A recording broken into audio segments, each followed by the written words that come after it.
Hey everyone, Matt's Mox here, and this isn't actually the most controversial HO scale railcar ever made. This is just a bunch of MDC parts thrown together, making this terrible abomination because, I had the parts. So we're going to roll this out. The railcar we're actually looking at today has a unique history in our country, which was built because of a bet. This is well, as a fan of many combines, this is probably the most unique combine you've ever seen. It's not the greatest paint job in the world, but you notice something doesn't seem right about it. It's got the baggage compartment in the middle. It's lettered for the Louisville, Nashville. If I had more letters, specifically L's, which this car has many L's. This is what they call a Jim Crow combine. Now, segregated rail cars in the United States is a interesting topic, but it really isn't all just about crows. You see, back in the day, you had two types of segregated cars. You had the smoking, non-smoking, so you could have smokers on one side, non-smoking on the other. And a lot of the crow cars were actually these cars, but depending on what state line they were on, or what state they were in. But they were mostly found sort of towards the south when they had the colored sections during those times. But you did find the half and half smoker, non-smokers in a lot of areas. You also had, on the Lehigh traction system in Hazleton, you had minor section and then normal passengers. So the minor section, you could have dirty clothes and be in that section, and people who were kind of clean clothes or business would be in the other section. Then you had workers' cars, which separated workmen from non-workers or office workers, and gender segregated cars, which had a side for men, side for women. But these specific cars, or this specific car, is a fleet of, I'm not sure how many existed. They're steel framed with wood bodies. This is not a finished car, but I did want to make a video on it. And it was, one side had, of course, black, one side is white, and then in the center you had the baggage compartment.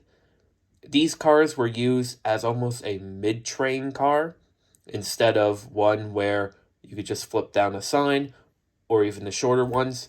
Some of them did end up in branch service on very low passenger branches on mixed freight.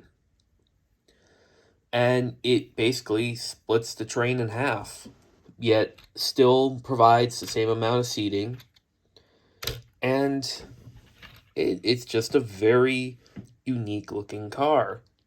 There is two of them preserved. One, which is 108, has been fully restored to this color scheme, which is why I painted this one up as such. Although I do need to get trucks for it. I currently do not have trucks.